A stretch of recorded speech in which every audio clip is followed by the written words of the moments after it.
દશરથ ગામમાં કોંગ્રેસનો ભવ્ય ચૂંટણી પ્રચાર, તેજલબેન ચૌહાણના સમર્થનમાં જનસેલાબ ઉમટ્યો. જિલ્લાના દશરથ ગામમાં તાલુકા પંચાયતની ચૂંટણીને લઈને રાજકીય માહોલ ગરમાયો છે. કોંગ્રેસ પક્ષના ઉમેદવાર તેજલબેન સુરતસિંહ ચૌહાણના સમર્થનમાં ગામમાં એક ભવ્ય પ્રચાર રેલીનું આયોજન કરવામાં આવ્યું હતું. ઢોલ નગારા અને ફટાકડાના ગુજરાઓ સાથે ગ્રામજનોએ ઉમેદવારોનું ઉષ્માભર્યું સ્વાગત કર્યું હતું, જેમાં ગ્રામીણોને અભૂતપૂર્વ ઉત્સાહ જોવા મળ્યો હતો. આ પ્રસંગે તલાવવાડા ફળિયા ખાતે ચૂંટણી કાર્યાલયનું વિધિવત ઉદ્ઘાટન કરવામાં આવ્યું હતું. આ કાર્યક્રમમાં ધારાસભ્ય સરપંચ જીતુભાઈ હિતેન મકવાણા, લતાબેન સોની, સુરતસિંહ ચૌહાણ સહિતના અગ્રણીઓ ઉપસ્થિત રહ્યા હતા.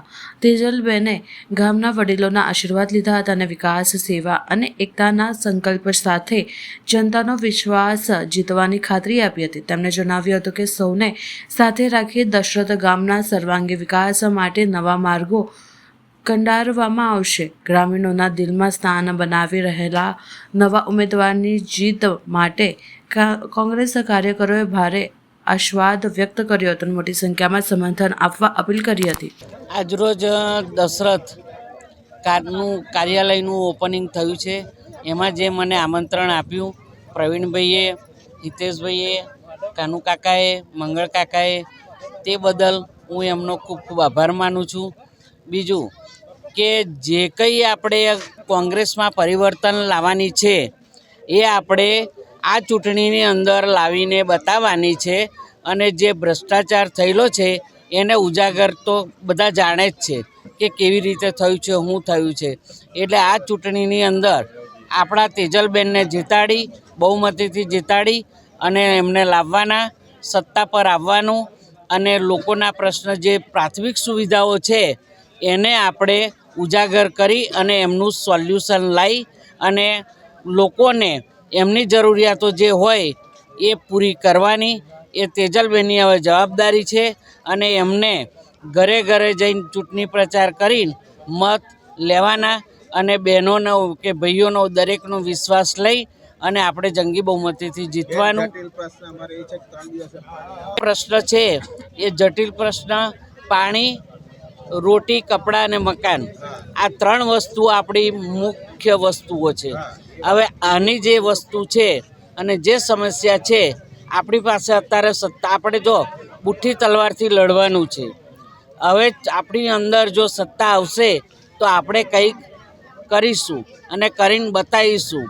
એટલે હું દરેક બહેનોને, દરેક મતદારોને વિનંતી કરું છું કે 26 તારીખે સમય પહેલાં બધાય સ્થળ પર પહોંચી અને 100% મતદાન કરજો એવી હું તમામ મતદાર ભાઈઓ અને બહેનોને અપીલ કરું છું. અને આપણી બહેનને, ઉમેદવારને જંગી બહુમતીથી જીતાડે એવી હું અભ્યર્થના સાથે મારું વાણી વિલાસ પૂરું કરું છું. હું લતા સોની, વડોદરા જિલ્લા મહિલા કોંગ્રેસ પ્રમુખ. ઉદ્ઘાટન કરવા માટે અમે આવ્યા છીએ. એમાં અમારી લતાબેન જિલ્લા મહિલા પ્રમુખ, ભાઈ શ્રી કનુભાઈ, અમને બધાને બોલાવી અને તેજલબેન, હવે આ લોકોનો ભ્રષ્ટાચારની વાત તો આપ બી જાણો છો ને કે હવે કેટલો ભ્રષ્ટાચાર કરે છે. ખાલી અમે કહીએ એટલું જ તો નહીં, તમે પણ જાણો છો કે આ કેટલા ભ્રષ્ટાચારી છે. હમણાં આ લોકોએ ફોર્મ પાછા ખેંચવા તાલુકાના જિલ્લાનો સિર્ફ પોલીસનો જ ઉપયોગ કર્યો છે. પોલીસે જ જઈ અને ખેંચા લાવડી દીધી. એવા બહારના મહી નહોતા જતા પણ અહીં પેલા લઈને જતા રહેતા હતા, મહી જાય. એટલે આવા લોકો થાકી ગયા છે. અમને ખબર પડી આવું કે આપણો આ વર્તા પાણી થયો છે.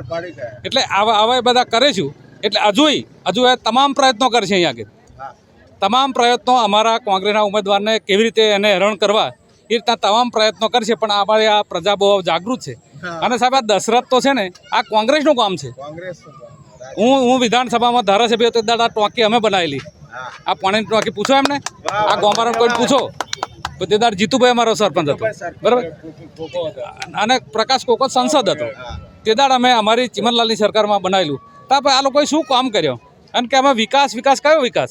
પેલા કાકા હમણાં કહેતા હતા કે આ બુલેટ ટ્રેન, હાઈવે, આ એમનો વિકાસ કે પૈસા કંઈ મળે છે? ઓવરબ્રિજ બનાવવાના સિટીમાં ઓવરબ્રિજ ના પેલા જોયા તમે કેવા ઓવરબ્રિજ ના? કારણ કે જો એમને જરૂર નહીં તો હું ઓવરબ્રિજ બનાવે, કારણ કે પૈસા શેમાંથી મળે?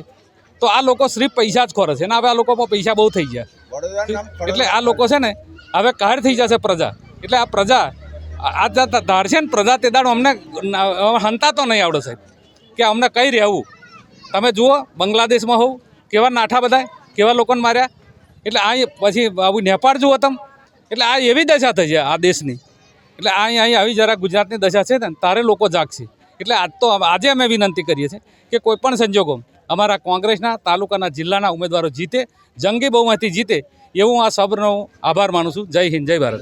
આજ રોજ ખોડિયાર માના દર્શન કરીને દશરથ એક તાલુકા પંચાયતના ઉમેદવાર શ્રી તેજલબેન સુરતસિંહ ચૌહાણના કાર્યાલયનું ઉદ્ઘાટન કર્યું. સાથે કનુભાઈ ગોહિલ અમારા જિલ્લાના પ્રમુખ, મંગલસિંહ ગોહિલ અમારા ધારાસભ્ય શ્રી, લતાબેન મહિલા પ્રમુખશ્રી, સાથે તમામ ગ્રામની જનતાઓને સાથે રાખીને આજે પ્રજાની વચ્ચે જઈને અમે જીતનો વિશ્વાસ પૂર્ણ કરવા નીકળ્યા છે. સાથે સાથે દશરથ ગામની જે મૂળભૂત જરૂરિયાતો છે, પાણી હોય કે સ્કૂલની સુવિધાઓ હોય, રસ્તાઓની સુવિધાઓ, ગટરની સુવિધાઓ હોય, કચરાની સુવિધાઓ હોય, જે તમામ પાયાની સુવિધાઓ છે એ તમામ પાયાની સુવિધાઓ દશરથ ગામને આજે 30 વર્ષથી ભારતીય જનતા પાર્ટીનું શાસન હોવા છતાં પણ વડોદરા મહાનગરપાલિકાની સૌથી નજીકનું ગામ એટલે કે 5 કિલોમીટરના અંતરમાં દશરથનું ગામ આવતું હોય અને દશરથ ગામ આ તમામ સુવિધાઓથી વંચિત રહેતું હોય તો એ આ ભારતીય જનતા પાર્ટીને શરમથી ડૂબી મરવું જોઈએ. આજે તમે જુઓ ભારતીય રાષ્ટ્રીય કોંગ્રેસ ભારત દેશમાં કાંઈ નહોતું જ્યારે આઝાદી મળી ત્યારે પંડિત જવાહરલાલ નહેરુની જે સ્વપ્નદ્રષ્ટિ દૂરદર્શીને જે પણ હતું એનાથી આજે ભારત દેશ આટલો આગળ આવ્યો છે અને એ જ બધી વસ્તુઓને આ ભારતીય જનતા પાર્ટી આજે વેચતી જતી ગઈ છે. સરકારી નોકરીઓ બંધ થઈ ગઈ છે. આજે દશરથ ગામમાં તમે જુઓ GSFC હોય, IPCL હોય, તમામ ગવર્મેન્ટ જોબમાં અમારા પહેલાં દશરથના વડીલો હતા. આજે અમારા છોકરાઓને નોકરીઓ નથી મળતી. અમારા દશરથના 70 જેટલા યુવાઓને કામદારોને GSFCમાંથી છૂટા કરવામાં આવ્યા છે અને તમામનો પગાર પણ નથી આપવામાં આવ્યો. વચનો પૂરા કરવામાં આવ્યા કે પગાર આપીશું પણ એ પગાર પણ આપવામાં નથી આવ્યો. એટલે આ ભારતીય જનતા પાર્ટી આ વખતે ઝાંખી ગઈ છે કે અમે નથી જીતવાના. એટલે તમામ અમારા ઉમેદવારોને ગમે તે કરીને ધાક ધમકી આપીને તોડીને પણ અમારા દશરથ જિલ્લા પંચાયત એટલું મજબૂત છે કે આ વખતે અમે અમારી દશરથની જનતા એ સાચી અને પ્રજાની વચ્ચે રહેનાર ઉમેદવારને જીતાડવાની છે અને 100% આ વખતે કોંગ્રેસનો પંજો એ દશરથ જિલ્લા પંચાયત અને વડોદરા જિલ્લામાં સ્થાન આગવું ધારણ કરશે અને 100% અમારી વડોદરા જિલ્લામાં અમારું કોંગ્રેસનું બોર્ડ બનશે એવી અમને આશા છે. ભારતીય જનતા પાર્ટી જાણી ગઈ છે, પ્રજા વચ્ચે રહી નથી, ચૂંટણીના સમયે આવી છે, કાર્યો કર્યા નથી. એટલે પ્રજાની સામે શું મોં લઈને જવું? તમે જો મહાનગરપાલિકા હોય કે જિલ્લા પંચાયતો હોય, તમામ જગ્યાએ ભારતીય જનતા પાર્ટીના ઉમેદવારોને જાકારો મળતો આવ્યો છે અને એ આ પહેલાં જ વિધાનસભાને બધામાં ઝાંકી ગઈ હતી કે આ તમે જુઓ કે 2027 વિધાનસભાનું આ સેમિફાઇનલ તરીકે કહેવાતી સ્થાનિક સ્વરાજ્યની ચૂંટણીઓ છે અને એ ચૂંટણીઓમાં એ લોકો સારું એ લોકોને જાકારો મળી રહ્યો છે. એટલે એ તમામ ઉમેદવારો અમારા ભારતીય રાષ્ટ્રીય કોંગ્રેસના ઉમેદવારોને તોડીને અને એક માહોલ બનાવવાનો પ્રયત્ન કરે છે. પણ અમારા સાચા નીડર જે ઉમેદવારો છે આજે પણ ભારતીય કોંગ્રેસ સાથે જોડેલા છે અને રહેશે અને ઉમેદવારો 100% જીતશે. ઈજન મકવાણા, વડોદરા જિલ્લા કોંગ્રેસ પ્રવક્તા. જિલ્લા પંચાયત સીટ દશરથ એકના ઉમેદવાર તેજલબેન ચૌહાણના ચૂંટણી કાર્યાલયનું આજે ઉદ્ઘાટન કરવામાં આવ્યું છે. સમગ્ર વડોદરા જિલ્લાની અંદર એક નવું પરિવર્તન આવી રહ્યું છે. લોકોમાં ઉત્સાહ, પ્રેમ અને લાગણી છે કે અમે અમારા વધુ ઉમેદવારને જીતાડીએ, કારણ કે ભાજપના ભ્રષ્ટાચારથી અને ભાજપની જે નીતિઓ છે એનાથી લોકો કંટાળી ગયા છે હવે. અને તાજેતરના જે બનાવો બન્યા છે, આ ઉમેદવારી પત્રકો ભર્યા પછી ને પાછું ખેંચવાનું ના તે એમાં ઘણી જગ્યાએ ઘર્ષણ થયો, ઘણી જગ્યાએ ઉમેદવારને ઉઠાઈ જવામાં આવ્યા, ઘણી જગ્યાએ સરકારી તંત્રનો ઉપયોગ કર્યો. લોકો જાણી ગયા છે કે હવે આ લોકોની હાર નક્કી જ છે. એટલે આ લોકો હવે બળ વાપરવા માંડ્યા તંત્ર દ્વારા એટલે તંત્ર દ્વારા બળ વાપરીને અમારા તાલુકા પંચાયતમાંથી 5 સીટ જેટલી સીટો અને જિલ્લા પંચાયતની 2 સીટો જેટલી અહીંથી એ લોકોએ બળજબરીથી ઉઠાવી દઈ અને બિનહરીફ થઈ ગયા છે. પણ બિનહરીફ થઈ ગયા છે એના માટે વડોદરા જિલ્લાની પબ્લિક તૈયાર થઈને બેઠી છે કે આવો અમે તમને સબક શીખડાવી છે. એટલે દશરથ તાલુકા પંચાયતની સીટ 100% વિજય થશે અને દશરથના નાગરિકો ભાજપને સબક શીખડાવશે એવી 100% ખાતરી સાથે કહું છું કે દશરથ જિલ્લા પંચાયત અને દશરથ તાલુકા પંચાયતની 4 સીટો કોંગ્રેસ પાર્ટીની આજની સંજોગોમાં જીતે છે. એમાં 2 મત નહીં. એટલે આ સીટોનું જોઈ અને હવે ભાજપ નવી રણનીતિ કદાચ કરશે કે હવે કેમ જીતવું, કારણ કે હાર ભરી ગયા છે. એટલે આ કાર્યમાં ઉતરી પડ્યા છે. લોકો સમજી ગયા છે કે ખોટા વચનો અમે જોયું કે દશરથના રસ્તાઓ જુઓ, પાણી જુઓ, ગટર નથી, દરેક સમસ્યાઓ એના જિલ્લા પંચાયતના સભ્ય હતા, તાલુકા પંચાયતના સભ્ય હતા, ધારાસભ્ય છે, સંસદ સભ્ય છે.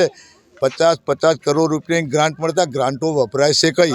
10 કરોડ રૂપિયાની ગ્રાન્ટો મળે છે, કઈ વપરાય છે એ જ અમને ખબર પડતી નહીં કે કઈ વપરાય છે.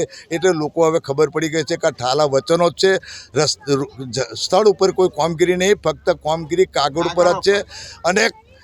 અને એમના નીચે પંચાયતના પંચાયતના તલાટી મળીને છેક સુધી એક ધાર્યું વલણ, એક ધાર્યો ભ્રષ્ટાચાર છે. ભ્રષ્ટાચારથી લોકો કંટાળી ગયા છે. લોકોને તાલુકા પંચાયત, જિલ્લા પંચાયત કોઈ જગ્યાએ લોકો પૈસા સિવાય કોઈ કામ જ થતું નહીં. નર્યો ભ્રષ્ટાચાર ભાજપની અંદર થઈ ગયો છે. એટલે એ લોકોએ ભૂતકાળમાં એક સૂત્ર આવેલું હતું, સૂકી રોટી ખાએગા और ભાજપ को જીતા. એટલે એમણે કહ્યું કે અમારી હાથે રહો, સૂકી રોટલી ખાતા થઈ જજો. એટલે એનું આ ઉલટું પૈસા થઈ ગયું. એટલે લોકોને રોડ રસ્તા ઉપર લાવી દીધા. તમને કોઈ ગરીબ થઈ ગયો, માલે તું ઉધાર થઈ ગયો. એટલે આ સરકારની અંદર હવે ઠાલા વચનોથી લોકો કંટાળી ગયા છે. એટલે હવે લોકો કોંગ્રેસ તરફ મન મનાવી દીધું છે અને આવતી ચૂંટણીની અંદર પરિવર્તન આવશે અને ગુજરાત સરકારને પણ એક સબક મળી જશે કે હવે કોંગ્રેસ જીતી છે, હવે ગુજરાતમાં કોંગ્રેસ આવી છે. આ 2027નું એક ટ્રેન્ડ છે કે 2027માં હવે શું થશે એ આ લોકો જાણી ગયા છે. મારું નામ તેજલબેન સુરતસિંહ ચૌહાણ છે અને મેં દશરથ તાલુકા પંચાયતમાં એક ઉમેદવાર કરેલી છે. આ ગામમાં પાણી અને ગટર જેવી વર્ષોથી જૂની અમારા ગામમાં ખાતે સમસ્યાઓ છે, જેથી હું બધા નાગરિકોનો સાથ સહકાર આપીને પ્રયત્ન કરીશ. સર્વ સમાજ. તમે આ પહેલી વાર ફોર્મ ભરી રહ્યા છો? હા. આગળ તમારા શું બીજા પ્રયાસો છે, શું બીજી જનતા માટેની સેવા માટે? આ ગામમાં વર્ષોથી પાણીની સમસ્યાઓ છે તે લાવવાનો પ્રયત્ન કરશું. રોડ રસ્તાનો, ગટરનું સમસ્યાઓ દૂર કરશું. આપ ક્યાંથી ફોર્મ ભર્યું છે? તાલુકા દશરથ 1. દશરથ તાલુકા પંચાયત. આપનું પૂરું નામ? તેજલબેન સુરતસિંહ ચૌહાણ.